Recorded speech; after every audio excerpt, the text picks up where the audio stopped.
Oh. Potato chip crunch means we're live. And welcome everybody to the... We're good? Yes, Stop. we're good. All right, okay. Welcome everybody to this week's edition of the VCL News. I'm Mark Yirrell. Before anything, make sure you subscribe and follow us on whatever social media platform you're watching this on. And make sure to follow us on all our other platforms on Instagram, Twitter, Facebook, YouTube, and all the rest. Question of this week: what is the best Halloween movie? You got less than 2 weeks out before the 31st, the most haunted day of the year. The perfect time to watch some horror movies. I asked at the beginning of the month, what's your favorite horror movie? Now this is more, doesn't have to be horror, just Nightmare Before Christmas counts. What do you guys, producers, do you guys consider Nightmare Before Christmas a Christmas movie or Halloween movie? Yes. Yes? Yes. All of them. All of them. Okay. All right. Wait, are we not doing computer producer cam this week? No, we're here. Oh, sweet. Awesome. Sweet. Hey, there's the team. Thank you. Big applause for the team. Big ups. Couldn't do this show without them. But yeah, best Halloween movie. Follow our socials. Sub to the YouTube channel. Once we get 100 subscribers, we'll have a lot more features and analytics available for the channel. So if you haven't subscribed to that, please do so now. That would help us out a lot. And the VCL Facebook group. I finally got around to changing out the text art that Justin put in there as the logo for the group and put in our actual VCL logo. I invited a bunch of people in there. You might have gotten the invites if you're in the selected, the elite of the elite. But we'll be adding more people there. Links in the description. Feel free to join. We're going to be posting a lot more specific job openings right there, as well as local news and the links for our show. So you don't want to miss out on that. And without any... Oh, yeah, and check out the spotlight tonight. Tonight we got Connor Profit performing and being interviewed by the lovely Jen Ruiz, as always.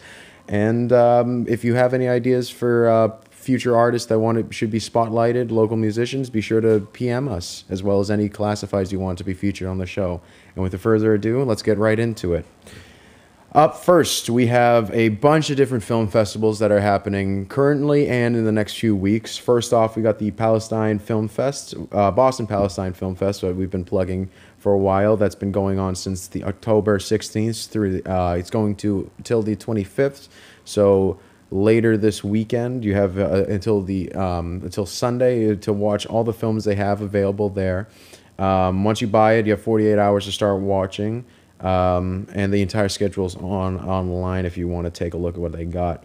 Next up, we have the Vortex Sci-Fi and Fantasy Film Festival, put on by the Flickers Festival in Rhode Island. If you're in the Providence area, or you can look forward to one of their walking tours that they are currently doing. I believe they might have opened up some more tickets for that.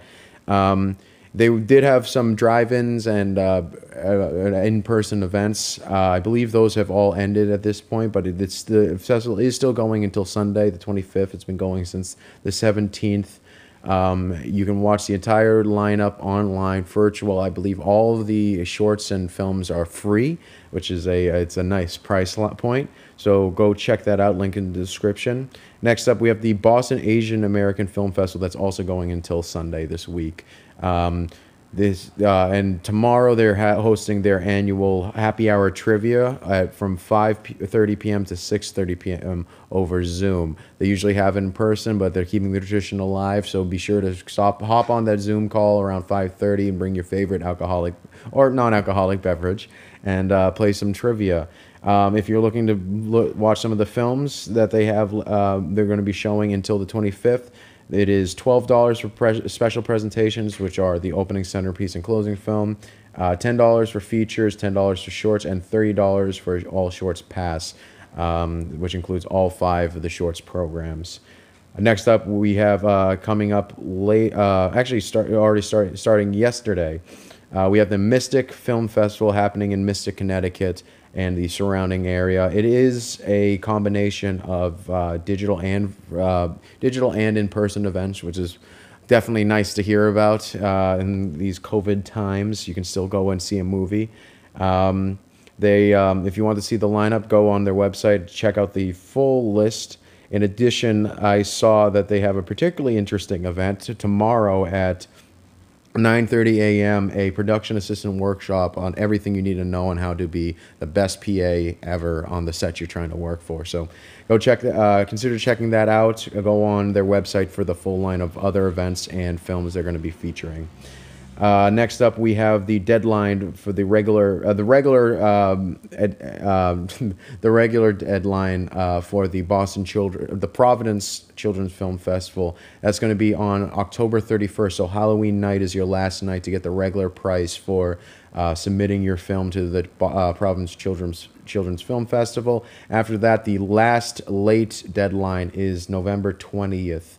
Of next month. The price right now at the regular rate is $40 standard, $35 for a student, and for gold members with the film festival, it is $32. After the 31st, it goes up from standard to $50, student to $45, and gold members to $40.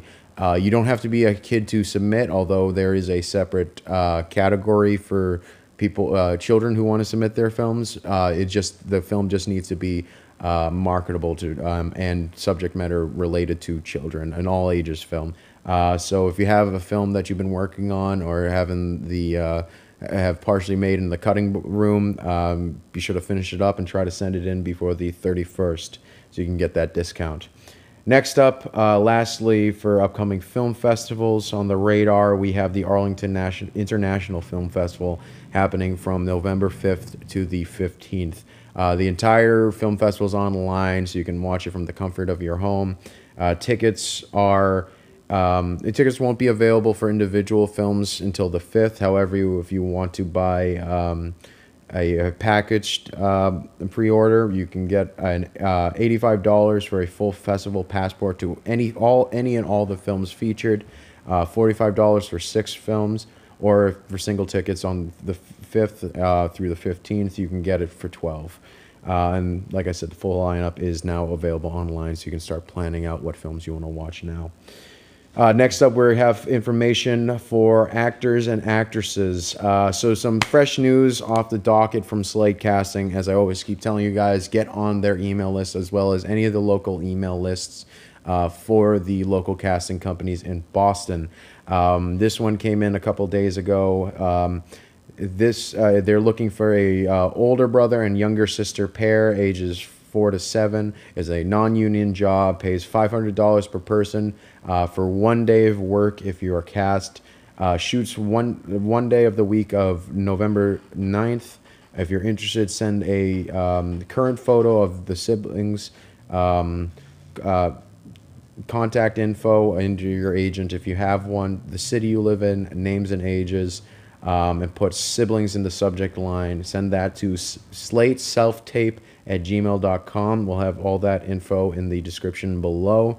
And make sure you have it in by the 25th so that this Sunday at 2 p.m. or else you'll miss out. Also up, we have a couple acting classes being put on by the Actor Playbook, which is an organization that puts on acting workshops and classes online for anyone to use around the world. They have one coming up on Wednesday the 28th from 7 p.m. to 8:30 p.m. That is an industry-intensive headshots, resumes, and media by so directly focusing on those aspects for people who are trying to break in to the acting world. In addition, they also have a little while later Improv for Stress, which is happening on November 4th from 5:30 to 6:30 p.m. That is improv being taught specifically in how to use improv to deal with stressful situations. So you can use it both on stage and in real life. Both classes are $49. If you want to RSVP, make sure you do it at ASAP. Make sure you do it as quickly as possible because they're limiting at least the industry intensive to 8 people. I believe they're doing the same thing for the Improv for Stress, so that way they can keep the classes small, so that way the instructors can better teach the students involved. So go check that out, see if it's down your alley. Next up, we have some news for filmmakers, directors, screenwriters, people who like being behind the camera or off set. We First, I wanted to plug Film Freeway. Most of you probably already know what that is. However, if you don't, it is the most popular way film festivals most popular service film festivals use to submit films to them to be judged.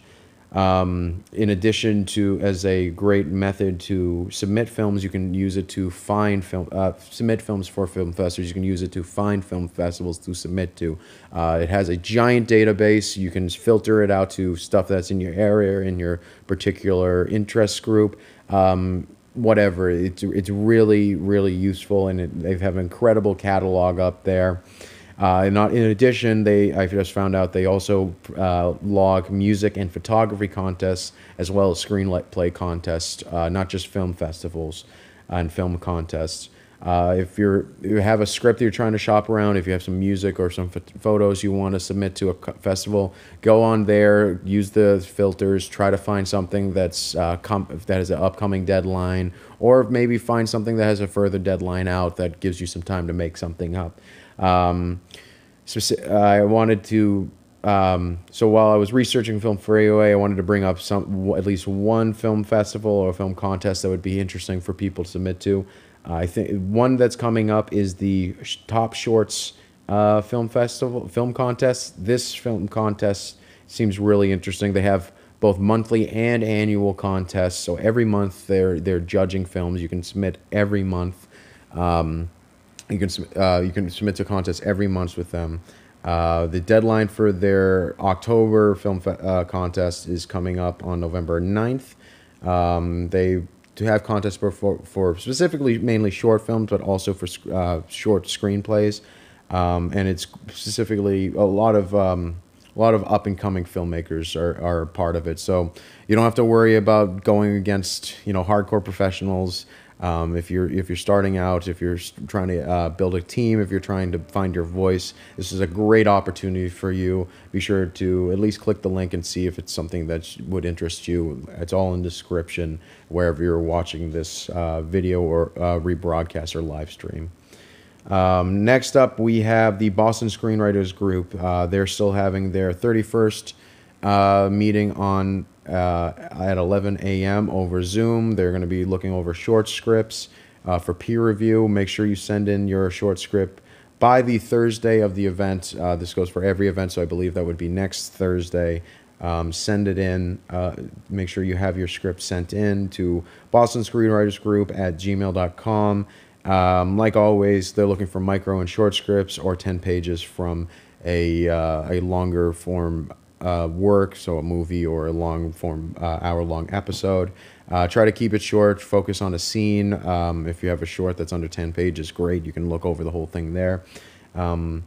So be sure to send that in, get some good criticism, and get some help with your work. Next up, we have the generalized portion of the show, the other portion. I think we got to try maybe renaming some of these categories. But we have some news from the Mass Production Coalition. They are still running their fundraiser to keep the coalition going with COVID and all the craziness that is 2020.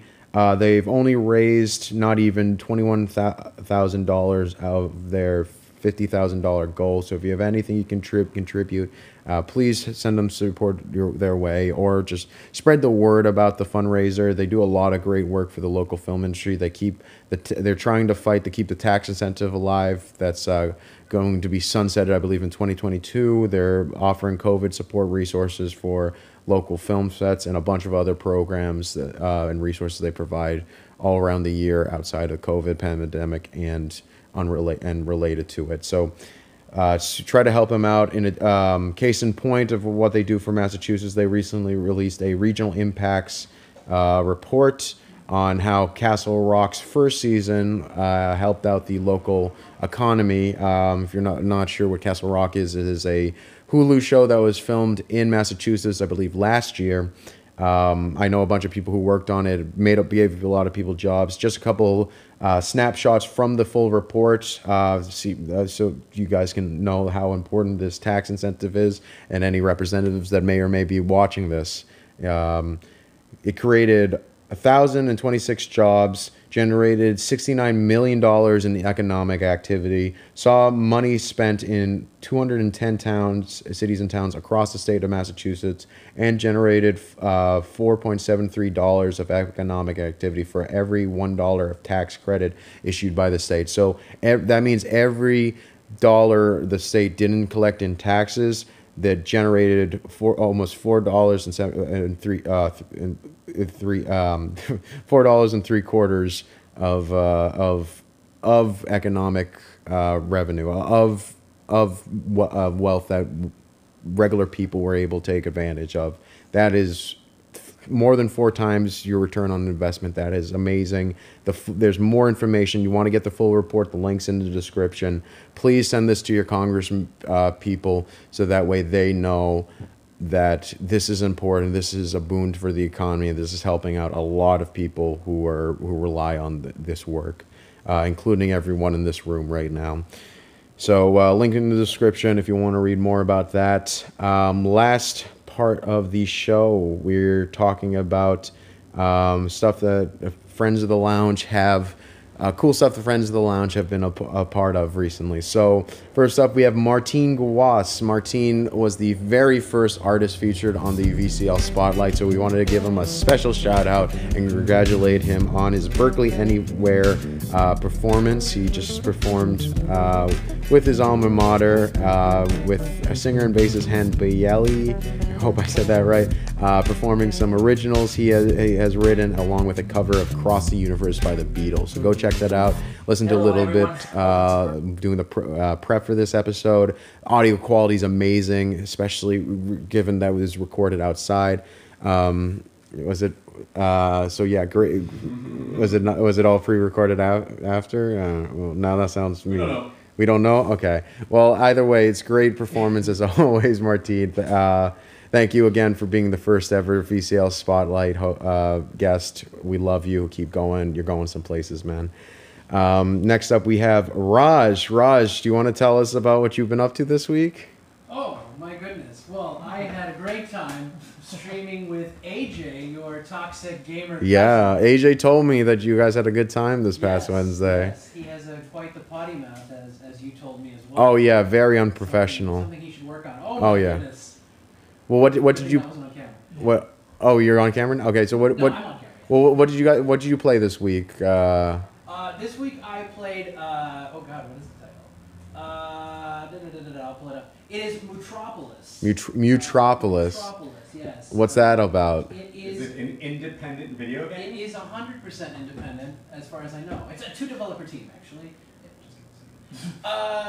We you know what, we powered through our problems here on the VCL. So, yes, things are good in the game. It's a puzzler set in the year 5000, and our present is what is being uncovered. So things we have today, our technology is where is what they're exploring through. Archaeological dig through the 2000s, essentially. Okay, interesting. And it was a good stream. AJ wasn't too toxic. It wasn't too toxic, but it was very difficult. He and I had to find a walkthrough to complete even the demo. Britney Spears toxic. It was not Britney Spears toxic. I wish it was, because that would be so much better.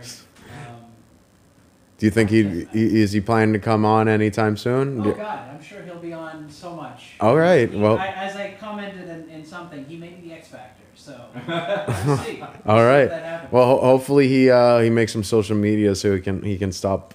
You can stop tagging mine whenever you have his, because toxic cousin gamer of Mark. Yeah, because people might confuse him with me because we look so similar. Twin, so well, he's not my twin. He's just my identical cousin. But if you want to see a great cover of the song "Toxic," where can you go? Evacita's past performance. Plug in another great guest of the VCL Spotlight. Check it out from 2 weeks ago. That's a great episode. Shout out Evacita. Call at you, girl. Raj streaming. AJ, sweet. When you're streaming next? Sunday. Always Sunday. And then maybe other days, but Sunday is always a go. Sub to Raj. Next, we have Kayaks Kitchen being put on by Brooke, Ken, and Charlie. So, Alejandro. Okay, is it Alejandro? I was going to say it right now. I'm just embarrassed. No, but they put on a great episode of Kayaks Kitchen. It was the Halloween episode. Brooke and Ken, why don't you? How did that go? Shot, by the way. I was very. It must look great. I can't really see it, but I'm sure it's good. Yeah, we're doing this kind of bi-weekly now. Kayaks Kitchen, Facebook Live, and then I'm going to take the lives, and they're going to be official episodes put up on Amazon Prime and Apple TV. And yeah, the Halloween episode went great. I dressed up like Ghost Rider. Brooke, my girlfriend, left me for a Paco puppet and bit her and sold my soul to the devil in a spirit of vengeance. Nice. So that's what's going on there. Nice. So you guys are doing more. You guys are keeping to a 2 week. Every 2 weeks, you're going to put an episode. We just found out that we're actually going to be reorganizing our entire studio to kind of give Kayaks Kitchen a better in-house studio set. So awesome. Look forward to that. Yeah, looking forward to the future episodes. Glad the new season's kicking off. Great. You're glad the live episodes are coming out. It's awesome. You guys keep it up. Thank you. Next up, we have more news from Brooke specifically. I think Brooke's. Oh yeah, next two stories are just on Brooke. So Brooke, what? Oh, you don't get on camera. Okay, so you. Awesome. If she comes over here, she can. Well, no, do you come on camera? If you guys. It's up to you. I mean, we're. Okay. Oh, it looks like it looks like she is. Okay, sweet. Yeah, awesome. Woo! Okay, Brooke. Brooke. So big news for Brooke. She just got her work accepted to the Loading Dock Gallery in Lowell, Massachusetts, and her pieces are going to be presented starting November. Why don't you just tell us a little bit about that, Brooke? Yeah, it's very exciting. I got accepted to be represented by the gallery, so I've had lots of opportunities to show my work in Boston and other places, but this is the first time I'm going to be actually represented by a gallery, so the Loading Dock Gallery. Yeah, it's in Lowell, Massachusetts. It's part of the Western Ave Lofts, so it's a series of artist lofts, and they have a standalone gallery, and that's where I'll be showing my work. Amazing. Great job. Congratulations on that. And last but not least, I saw that you were putting out a feeler for if people would buy your coasters. So yeah, so she's trying to turn she's turning her art pieces into little squares that you can put beers on. Would you buy that? Go to the link in the description and let her know. Yes. Comments. Coasters, scarves, and masks are what I'm trying to sell now. Yeah. So let her know if you would pre-order. So that, and I personally think it's a great product. I personally wouldn't buy it though because I am a bachelor and I like getting water rings around every piece of furniture I have. Not good if you like ruining your furniture. Exactly. So I can't really say I would, but I'm sure a lot of our viewers would love it. But yeah, no. I think that wraps up the news for this week. Oh, great job, Brooke. Thank you. Yeah, that wraps up the news for this week. Thank you guys. Oh yeah, comment below if what your answer to the question this week. What is the best Halloween movie? Please message us with any openings or anything you need help with. If you're looking for gaffer, if you're looking for an actor, please let us know. We will include you in the news. In addition, if you have any people who you think should be spotlighted, or if you want to be spotlighted yourself from the VCL Spotlight, message us as well for that. Musicians. Who do you think should be? Who should be the next musician? Who should be spotlighted? Video Creators Lounge Idol. Is that an outdated reference? Why don't you ask our audience? Why don't you We audience? want to know what New England artist should be spotlighted. Who deserves to be spotlighted? Exactly what Justin said. So just do what he said. Tell us who you think deserves to be spotlighted. Also, call 911 because I am about to get a black guy from a lemon to pink. All right, follow our social media. And yeah, it's great talking with you guys. Let's see you later, video creators. Hey.